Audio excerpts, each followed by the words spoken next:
Hello दोस्तों, मैं अमित शर्मा। आज की इस वीडियो में हम बात करेंगे 5/2 न्यूमेटिक सोलेनोइड वाल्व। आज की इस वीडियो में आपको बताऊंगा कि 5/2 का मतलब क्या होता है और न्यूमेटिक सोलेनोइड वाल्व कैसे काम करता है। जैसे कि 5/2 लिखा है तो उसका मतलब क्या है कि वाल्व के 5 पोर्ट हैं और 2 पोजीशन है। ये हमारा वाल्व है। इसमें हम देखेंगे तो 1, 2, 3 और 2 अपोजिट साइड में पोर्ट हैं, तो ये हो गए 5 पोर्ट्स। जैसे कि यहाँ पे दिख रहा है, ये 2 पोर्ट्स अपोजिट साइड के हैं और ये 3 पोर्ट्स फ्रंट साइड के हैं, तो टोटल पोर्ट्स हो गए 5। अब इस वाल्व की पोजीशन 2 है, मतलब ये वाल्व पे 2 पोजीशन है। तो अगर मैं इसकी बात करूँ तो आउटपुट्स में जो मेरी एयर चेंज ओवर होगी, ये जो आउटपुट पोर्ट्स हैं, इसमें एक टाइम पे इस पोर्ट में हवा आएगी, दूसरे टाइम पे इस पोर्ट में हवा आएगी। तो वाल्व की बेसिकली 2 पोजीशंस हैं। तो 5 डिनोट करता है कि वाल्व के कितने पोर्ट्स हैं और 2 डिनोट करता है कि वाल्व के कितनी पोजीशंस हैं, एक नॉर्मल पोजीशंस और एक एनर्जाइज पोजीशन। वाल्व के डिफरेंट पार्ट्स हैं: solenoid coils, valve plunger, valve spool, spring, valve inlet input ports, valve output ports, valve exhaust port and valve body. अभी ये हमारा अगर कोई सोलेनोइड हमें साइड पे मिलता है तो उसमें एक कॉइल लगी रहती है जिसको हम सोलेनोइड कॉइल कहते हैं। ये हमारा इलेक्ट्रिकल कनेक्शन किए जाते हैं कॉइल के ऊपर में। इलेक्ट्रिकल कनेक्शन प्रोवाइड करने के लिए कॉइल को यहाँ पे कॉइल में इलेक्ट्रिकल सप्लाई दी जाती है। ये वाल्व के आउटपुट पोर्ट्स हैं, 2 नंबर और 4 नंबर, ये आउटपुट पोर्ट्स हैं। ये जो सेंटर में हम देख रहे हैं ये वाल्व का स्पूल है और ये हमारा स्प्रिंग है।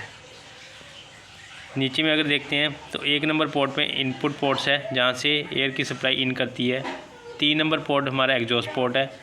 4 नंबर पोर्ट भी हमारा एग्जॉस्ट पोर्ट है। और इस पूरी असेंबली को हम वाल्व बॉडी कहते हैं। ये जो इमेज आप देख रहे हैं, ये वाल्व को अगर हम हाफ काट दें तो अंदर से हमें ऐसे दिखेगा, जिसमें कि हमें स्पूल दिखेगा, हमें स्प्रिंग दिखेगा और स्पूल की पोजीशन भी दिखेगी। अगर उसको हम चेंज ओवर करते हैं तो भी दिखेगा कि स्पूल की मूवमेंट कैसे हो रही है। जैसे कि यहाँ आप इमेज में देख रहे हैं,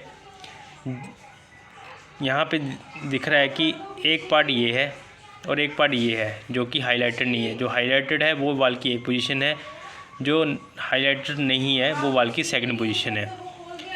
तो 5 इसके पोर्ट्स हो गए, 1, 2, 3, 4, 5 और एक पोजीशन ये होगी और एक पोजीशन ये होगी। तो ये 5/2 वाल्व हुआ हमारा। जब मेरा वाल्व नॉर्मल पोजीशन में है तो मेरी 1 नंबर पोर्ट और 2 नंबर पोर्ट आपस में कनेक्टेड है। 4 नंबर पोर्ट और 5 नंबर पोर्ट आपस में कनेक्टेड है और 3 नंबर पोर्ट मेरा ब्लॉक है, मतलब इसका किसी के साथ भी आगे कनेक्टिविटी नहीं है।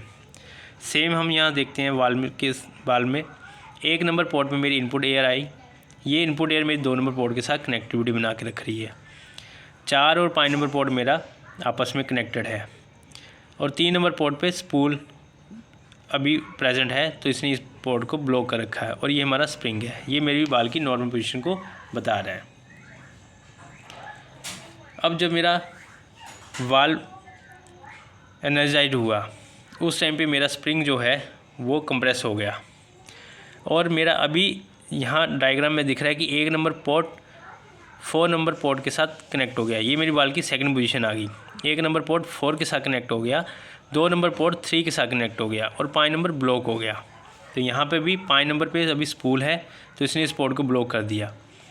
1 नंबर ने 4 नंबर के साथ में कनेक्टिविटी कर दी और 2 नंबर पोर्ट की 3 नंबर के साथ कनेक्टिविटी होगी।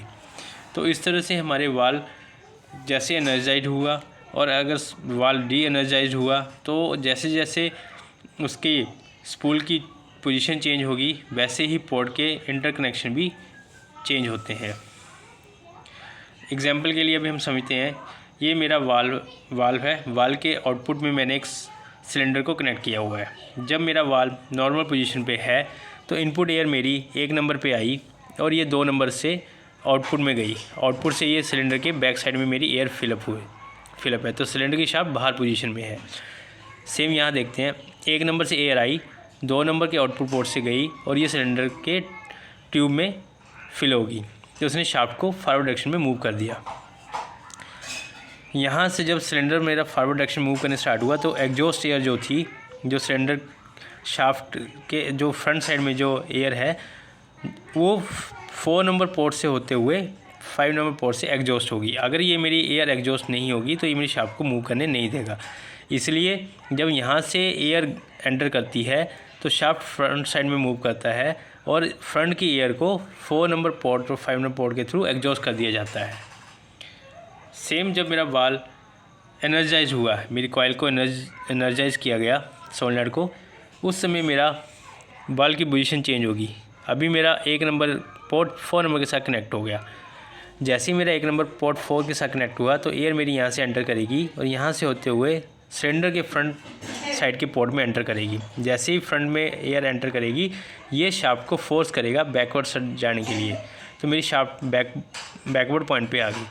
अभी जो शाफ्ट के बैक साइड में जो एयर फिलअप थी ट्यूब में, वो सिलेंडर के इस पोर्ट के थ्रू होते हुए सोलेनॉइड के 2 नंबर पोर्ट से कनेक्ट है। वहाँ से होते हुए 3 नंबर पोर्ट, क्योंकि 2 और 3 नंबर पोर्ट आपस में इंटरकनेक्टेड है तो ये एयर यहाँ से एग्जॉस्ट हो जाएगी। सेम इसमें भी अगर मैं एग्जॉस्ट पोर्ट को ब्लॉक कर देता हूँ तो मेरे सिलेंडर की शाफ्ट की मूवमेंट नहीं होगी। इसलिए जब मेरा सिलेंडर रिवर्स साइड में आया तो 2 नंबर पोर्ट और 3 नंबर पोर्ट आपस में कनेक्टिविटी के थ्रू एयर एग्जॉस्ट होगी और इस पोर्ट को हम एग्जॉस्ट पोर्ट भी कहते हैं। इसलिए 3 और 5 नंबर पोर्ट को एग्जॉस्ट पोर्ट कहा गया है।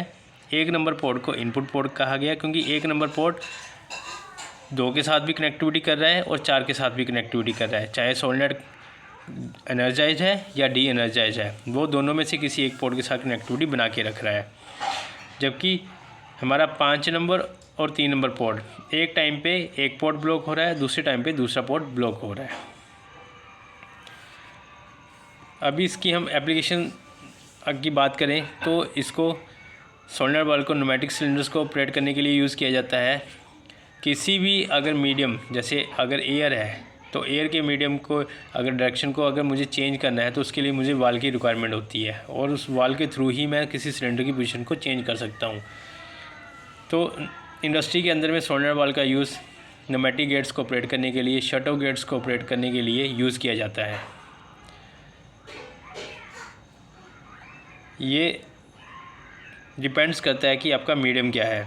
अगर मेरा मीडियम हाइड्रोलिक्स होगा तो हाइड्रोलिक सोलेनॉइड वाल्व का यूज़ किया जाएगा।